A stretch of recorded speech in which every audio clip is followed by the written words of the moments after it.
रासायनिक धर्म को रासायनिक धर्म रे मध्य बहुत गुड़े धर्म अच्छी किंतु केवल दुईटा ही धर्म आमर कोर्स रे अच्छी जोटा कि स्टार मार्क रे नहीं से दुईटा को ही पढ़ा से दुईटा ही तुम एग्जाम पर्सपेक्टिव रे काम रे आसीबो है आउ थे कहे बही रे जो स्टार मार्क करके जो बॉक्स देइछे जो बॉक्स भितर पाठ देइछे स्टार मार्क करके सेटा एग्जाम रे आसीबनी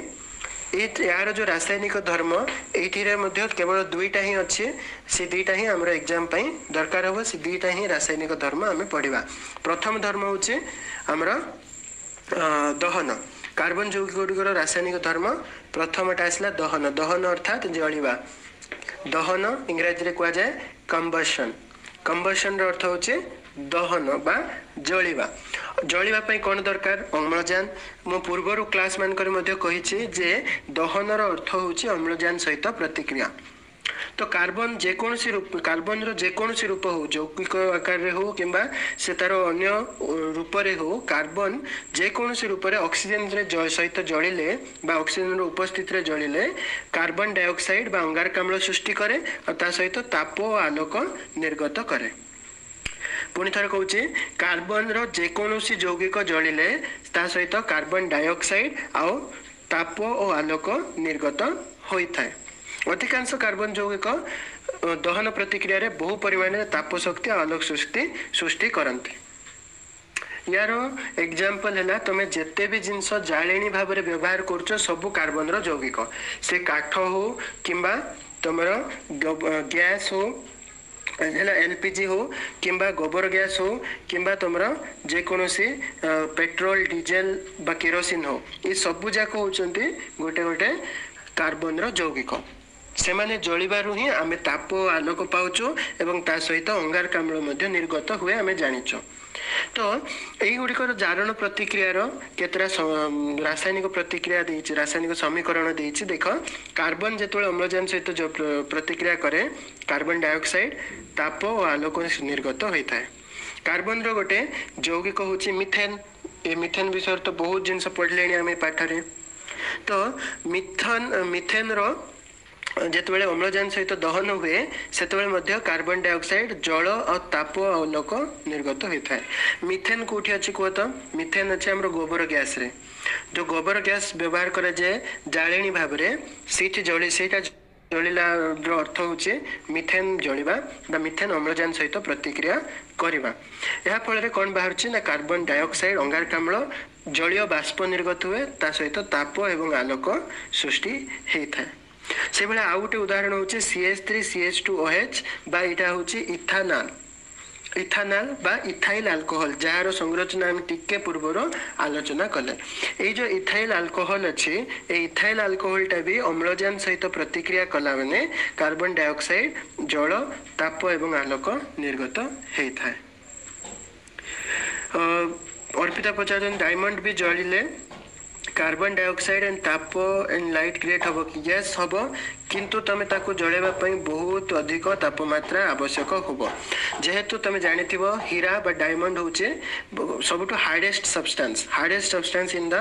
अर्थ माने ताठार शक्त जिनस आ किछि नै तार मेल्टिंग पॉइंट और बॉइलिंग पॉइंट अर्थात जो परिमाण रे से तरलिबो और जो परिमाण रे फुटिबो से सबु जाक अधिक जेहेतु मेल्टिंग पॉइंट बॉइलिंग पॉइंट बा गलनांक स्फुटनांक अधिक तेणुक डायमंड टाको आमे बहुत तापमात्रा दवा पड़ो तेबे जाइके सेटा जलिबो आ सेटा जलिले मध्य अंगारकाम्ल आ जल अंगारकाम्ल ताप एवं आलोक निर्गत हेबो नेक्स्ट आमे देखिबा कार्बन यौगिक गुड़िकर रासायनिक धर्मर आउ कौन देइछे तो जो दहन जानिले ये दहनटा गोटे मन रख आम जाचे कार्बन यौगिक गुड़िक दुई प्रकार पृक्त अपृक्त पृक्त माने एक बंध वाला अपृक्त माने दुई बंध बा त्रिबंध वाला तो जो पृक्त हाइड्रोकार्बन से माने जदि जलती ताहले स्वच्छ शिखा हमको मिले स्वच्छ शिखा माने जो ब्लू कलर रो शिखा मिले सेटा आ अपृक्त कार्बन यौगिक गुड़िक बहु परिमाण रे कला धुआं एवं हलदिया रंगर शिखा दे थांदी जेमते हमर काठ हे गला बा गोबर घसी हे गला ई सब जाक जालिबा द्वारा अधिक धुआं कला धुआं निर्गत होता है एटा कहीं हुए ना कहीं से माने होचंदी पृक्त कार्बन यौगिक और जो माने अप्रुक्त से माने जो माने पृक्त हेतिबे से माने स्वच्छ शिखा देबे आ कला धुआं देबे नहीं आ जो माने अप्रुक्त हेतिबे से माने कला धुआं देबे आ स्वच्छ शिखा देबे नहीं किंतु एठी आउ गोटे जिनस मने मने पड़वा रखा पड़ो जे केवल पृक्त अप्रुक्त को देखिले आमे स्वच्छ शिखा बा अस्वच्छ शिखा जानी पारिबानी एठी आउ गोटे जिनस मने रखा पड़ो सेटा होचे हमर वायुर जोगाण जदि यथेष्ट अम्लजान रो उपस्थिति रे जळुची तेबे वायु से कौन हम ना स्वच्छ शिखार जल जदि वायु जोगाण को सीमित करदे तेबे पृक्त हाइड्रोकार्बन गुड़िक असूर्ण दहन फल कला धुआर शिखा दे था जदि ये मन रख देख कार्बन टा अम्लजान सहित प्रतिक्रिया कले कार्बन डाइऑक्साइड बाहर जदि आम कौन करवा अम्लजान को सीमित करदे अम्लजान कमे दबा जदि अम्लजान कमी जीव कार्बन टा गोटे गोटे अम्लजान सहित प्रतिक्रिया करके कार्बन ऑक्साइड तैयारी करिवो मोनोऑक्साइड कार्बन मोनोऑक्साइड टा कला धुआं रे रही थाए जोटा कि परिवेश पई अधिक क्षतिकारक आम घरे जो व्यवहार करछ हमें गैस बा किरोसिन स्टोव ये सब व्यवहार करछ रांधिबा पई सेथिरे मध्य वायु प्रवेश पथ थाए वायु प्रवेश पथर अर्थ होचे वायु प्रवेश पथर अर्थ होचे जे वायुटा जलिला बेलको जेतबेले फ्लेमटा जळुचे हमर शिखा जळुचे सेतबेले वायुर सप्लाई थाए गोटे रास्ता देकी कोना छिद्र थाए जदि छिद्रटा बंद हो जाए आम देखा सीटा पूरा जो फ्लेम अच्छे शिखा अच्छे सीटा ऑरेंज रंगर बा कमला रंगर हो जिते अम्लजान माने सफिशिएंट सप्लाई हो पार नहीं तेबे सीटा आमर जो रंधा पात्र गुड़िक कला पड़ जदि रंधा पात्र गोटे कला हो जाए तेबे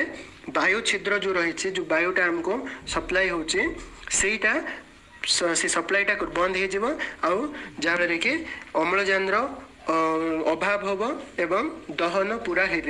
मन रख जदि तुम घरे जदि ऑरेंज कलर फ्लेम बाहर अर्थ है जो वायु गैस तले जो पाइप रे देख गोटे एयर जावाई गोटे स्पेस थाए सेटा बंद हो जाए तो यहाँ थिला हमर दहन कार्बन यौगिक गुड़िकर तापर आम देखा ना जारण कौन जारण हूँ ये आउ गोटे कार्बन यौगिक रासायनिक धर्म प्रथम अध्याय आम जारण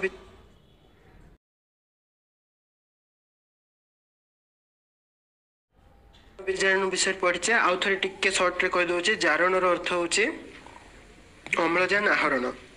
जदि गोटे यौगिक गोटे मौलिक यौगिक गोटे प्रतिक्रिया द्वारा अम्लजान आहरण करुच्चे से प्रकार प्रतिक्रिया को आम जारण प्रतिक्रिया कहे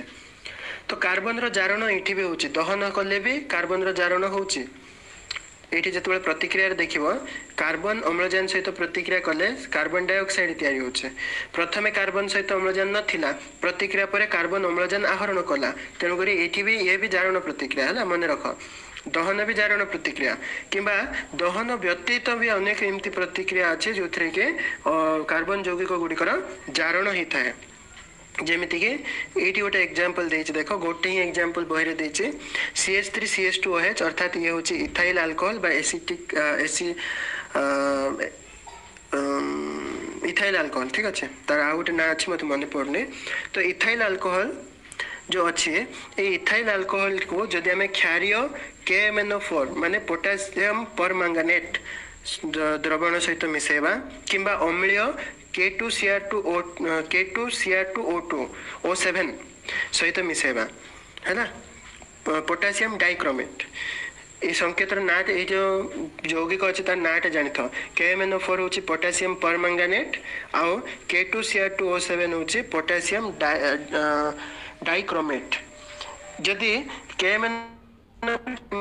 K2Cr2O7 सहित आम प्रतिक्रिया करवा इथाइल अल्कोहल को तेबे सी आता गरम कर CH3COOH जोटा हूँ एसिटिक एसिड तो आमर इथाइल अल्कोहलटा एसिटिक एसिड रे परिणत हो जाउछ माने एक पूर्व थिला केवल गोटे ऑक्सीजन प्रतिक्रिया पर रहिला दुईटा ऑक्सीजन अर्थात गोटे ऑक्सीजन एक्स्ट्रा आसिला माने ऑक्सीजन आहरण कला अर्थात जण हैला तो ये गोटे प्रक्रिया ही आम पाखरे अच्छी भितर